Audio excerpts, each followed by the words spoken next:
Bonjour Alizé Zéniter. Bonjour. On avait beaucoup de plaisir à vous recevoir pour vos romans L'Art de perdre, prix Goncourt lycéen, bien sûr, 4 pièces de théâtre et vous voici co-réalisatrice d'un film. Voilà, c'est presque naturel pour vous de vous retrouver cinéaste? Non. En réalité, passer du roman au théâtre, des livres pour les grands, livres pour les petits, ça se faisait très facilement. Le cinéma, j'ai cru pendant très longtemps que je serais juste une spectatrice, et une spectatrice ravie. Ouais. Et c'est vraiment la rencontre avec Benoît Volney, qui lui est un cinéphile absolu, et les discussions qu'on avait, avec vous, à deux, qu'on a coécrit et co-réalisé. Et c'est les discussions autour de ce que pourrait en fait faire un cinéma qui soit très libre et qui se sente aussi libre d'utiliser des outils qui ressemblent plus à mes outils habituels, donc d'avoir des dialogues très écrits, d'avoir du chapitrage, différentes formes de narration, et voilà. Et c'est dans cette rencontre-là que tout à coup est arrivée l'envie de faire un film, mais j'avais pas du tout grandi avec ça. C'était pas un plan secret que je cachais à ma maison d'édition depuis 15 ans. C'est une découverte pour moi aussi. Alors pour le spectateur, c'est aussi une découverte, vu que c'est un film absolument libre, complètement neuf comme ça, avec une écriture et une image absolument formidable. Ça s'appelle Avant l'effondrement. Vous le réalisez donc avec Benoît Volney. Regardez la bande-annonce, Alice. C'est pas hyper énergivore, un truc pareil? Grave. 15e jour de canicule, c'est du jamais vu pour un mois de juin. J'arrive pas à me faire à l'idée, mais Paris, ce sera comme ça tout le temps maintenant. Faut partir, c'est pas possible de vivre là-dedans.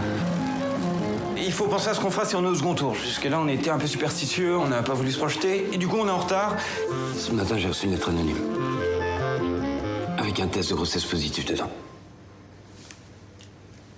J'ai retourné le problème toute la journée, tout est absurde. J'ai couché avec 4 filles dans les derniers mois, et à chaque fois, ok, il y a eu un risque. C'est toi? Je ferai jamais un truc pareil. À tous les coups, ce test, c'est une tentative de déstabilisation. Il m'envoie des menaces de mort. Ah bah, toi, tu reçois un test de grossesse. L'aide-soignante qui s'occupe de ton père? Tristan? Je suis pas enceinte.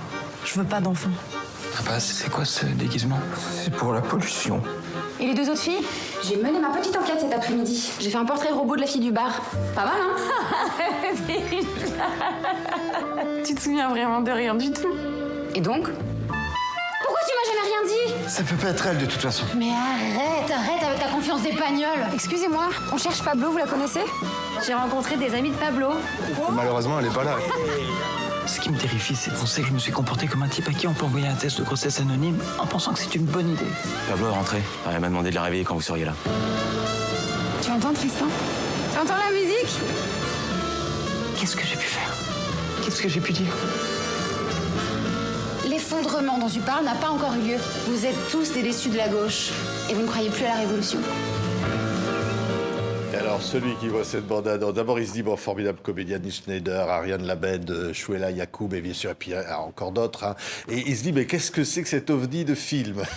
C'est vrai qu'il est incroyablement moderne, incroyablement neuf et libre. Oui, et je suis pas sûre que après avoir vu l'entièreté du film, il se demande autre chose que qu'est-ce que c'est que cet ovni de film. C'est pas simplement la bande-annonce. On avait vraiment envie, en fait, de pouvoir s'emparer de tous les outils, en fait, dont le cinéma recèle. On voulait pouvoir avoir des scènes de dialogue qui soient parfois donc très longues, comme celle qu'on aperçoit où Ariane Labed donc dit vous êtes des déçus de la gauche, vous croyez plus à la révolution, qui est une scène de discussion politique, d'affrontement politique, donc entre Ariane Labed et Chouela Yacoub autour de la question de la possibilité d'une révolution et de la possibilité d'un effondrement, donc collapsologique. Et ça, c'est des scènes qu'on avait très rarement vues, en fait. Deux femmes qui parlent politique, qui fourbissent leurs armes, qui vont réplique après réplique, comme ça, pour discuter de l'avenir du monde. On voulait aussi qu'il y ait une musique de cinéma qui nous rappelle nos grands amours de musique hollywoodienne, un peu années 50, 60. Donc là, il y a les violons et les pianos de Sophie Trudeau, qui est une compositrice canadienne. Enfin, c'est vrai qu'il y a aussi... faire un film, c'est vouloir parler du monde pour Benoît et moi, vouloir s'emparer de questions brûlantes, la question de comment vivre avec un avenir bouché. Mais c'est aussi vouloir être heureux des outils cinématographiques qu'on déploie et jamais s'interdire des choses sous prétexte que ce serait bizarre ou que les autres ne font pas comme ça. Oui, non, mais je dis une liberté absolument incroyable. Alors, je ne vais pas raconter l'histoire. Enfin, ça commence, le premier comédien, c'est un ours blanc qui s'effondre dans la banquise. Et puis après, on va se retrouver avec une campagne électorale. On se dit, tiens, on est sur un terrain classique, bien que l'image soit absolument incroyable au plan esthétique. Et puis après, on découvre un drame intimiste. Et au fond, le monde de cette jeunesse, le monde qui se bouscule de cette réalité. En fait, c'est vrai qu'on avait cette envie que le début du film soit comme une succession de fausses pistes. C'est-à-dire les premières images, en plus, c'est des images d'un documentaire animalier, c'est pas les nôtres. Oui, donc ça, c'est l'effondrement de la planète, c'est le réchauffement climatique. Voilà, ça montre cette représentation lointaine du réchauffement climatique. Et après, quand on bascule dans l'histoire du film proprement dite, c'est une autre image du réchauffement climatique. C'est la canicule à Paris, et c'est le fait de devoir continuer une vie quotidienne, se lever, aller au travail, voir ses amis, etc., mais avec une température qui n'est plus du tout la température habituelle, avec les vêtements qui collent, avec la peau qui est en permanence toute mouillée de sueur, les auréoles, et l'impression d'étouffer tout le temps. Et puis même ça, en fait, ça n'est qu'une fausse piste, puisque tout à coup, on va partir sur une enquête qui va emmener le personnage de Tristan, qui est joué par Neil Schneider, loin de Paris. On va oublier cette canicule, on va trouver des grands espaces, la mer et des interrogations sur ce drame intime qui frappe Tristan et sur le drame planétaire qui frappe tout le monde, à savoir comment on vit dans une planète qui est menacée, comment on vit avec la question de la finitude qui ne peut pas être oubliée, qui ne peut plus être mise sous le tapis. Oui. Comment on fait ? Oui, et puis vous dites l'intime et l'universel. Et au fond, l'intime, c'est, on va pas raconter encore une fois, mais qu'au fond, est-ce qu'à un moment donné, on peut connaître ou presque la date de sa mort et que, comme la planète, on est condamné à un moment donné. Est-ce qu'il faut le savoir ? Est-ce qu'il faut mieux pas le savoir ? Est-ce qu'il faut penser qu'on peut être éternel ou qu'on peut vivre encore au-delà ? C'est ça, en fait. Je pense qu'on peut dire que ça n'est pas divulgacher le film que de dire en fait que le personnage de Tristan, sa mère est morte d'une maladie dégénérative qui est incurable et que lui a une chance sur deux de porter ce gène muté délétère et donc de mourir en fait dans la quarantaine de cette même maladie. Or, Tristan, il a 35 ans. Donc, la durée de vie possible qui lui reste, elle est très courte. Et donc la question de est-ce qu'il faut le savoir ou pas et dans quelle manière avoir ou non cette information peut nous faire complètement dérailler. Ça, c'était des questions avec Benoît qui nous fascinaient totalement. Ouais, et ça, plus largement, ça dit du monde aujourd'hui, de l'engagement de la jeunesse et au fond de cette idée de vouloir vivre qui est dans le film. En fait, une autre des choses qui nous réunissait, Benoît et moi, c'est qu'on a grandi. En fait, on doit faire partie des dernières générations à avoir grandi en fait avec encore la croyance que le monde était infini. On a grandi en regardant des documentaires animaliers qui nous montraient des espèces animales diverses, exotiques, splendides, qui prospérer sur leur terre lointaine. On a grandi en pensant que peut-être on allait sillonner justement toute cette planète à la recherche de ces formes de vie abondantes, que les ressources étaient infinies, que par le travail on vivrait mieux que nos parents, que chaque génération en fait était vouée à vivre mieux que la précédente.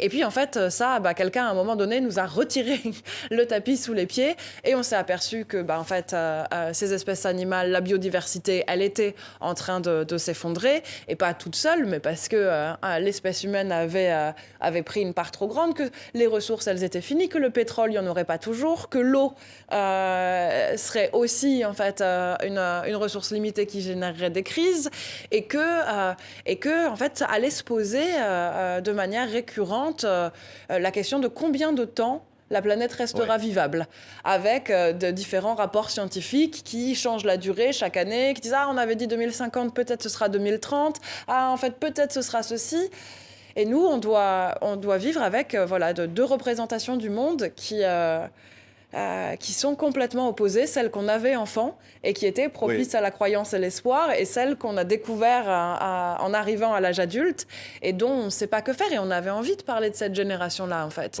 de ces trentenaires ou jeunes quadragénaires qui ont dû faire la bascule et du coup reconfigurer tout leur mode de vie et leur mode de penser l'engagement politique, mais aussi l'engagement amoureux, l'engagement amical, parce que tout simplement, ils ne se pensent plus de la même manière dans le temps. Oui. Ce qui est incroyable, c'est qu'à un moment donné, on peut se dire, au fond, si on pense que peut-être on va mourir à 40 ans, mais de se dire, au fond, découvrir que non, et qu'on a encore de la vie devant, ça peut presque faire peur. Et il y a de ça dans le film, dans le personnage, c'est qu'au fond, est-ce qu'il faut avoir peur de l'avenir? Est-ce qu'il faut avoir peur d'avoir de la vie devant soi? En fait, avoir un avenir et avoir un avenir long, ça aussi, ce qu'on pourrait imaginer, en fait, être une bonne nouvelle pour tout le monde. Enfin, on serait content, nous, a priori, si on nous disait, genre, bien sûr, vous aurez une longue vie devant vous. Mais ça oblige à peser toutes les conséquences de ses actions. C'est-à-dire, si on se dit « je meurs demain », en fait, on peut faire absolument tout et n'importe quoi et rien n'aura d'importance. Si on se dit « ah non, en fait, tu n'as pas la maladie de ta mère et donc non, tu ne vas pas mourir à 40 ans », la question de la paternité, la question du couple, la question de avec qui vivre et de comment vivre avec ces personnes, elles deviennent tout à coup beaucoup plus importantes. Et ça, voilà, c'est quelque chose dont Tristan va s'apercevoir au fur et à mesure du film. Ouais. C'est un film optimiste, au fond, quand même. Vraiment. Je crois que c'est un film qui Tu choisit dis pas... avant l'effondrement... C'est un film qui choisit pas d'être optimiste ou pessimiste, au sens où Benoît et moi, on n'a pas de leçon à donner sur c'est comme ça qu'il faut voir le monde et puis il faudrait croire, ou alors le monde est foutu et il faudrait se laisser aller. En fait, il y a beaucoup de personnages qui incarnent des modes de réaction qui sont très différents face à cette crise. Et certaines réactions sont joyeuses, d'autres sont beaucoup plus mélancoliques. Et nous, on les comprend toutes, en fait. Et l'idée de ce film, c'était aussi de montrer ça. Les personnages secondaires, en fait, ils proposent aussi des options de vie qui nous paraissent très importantes.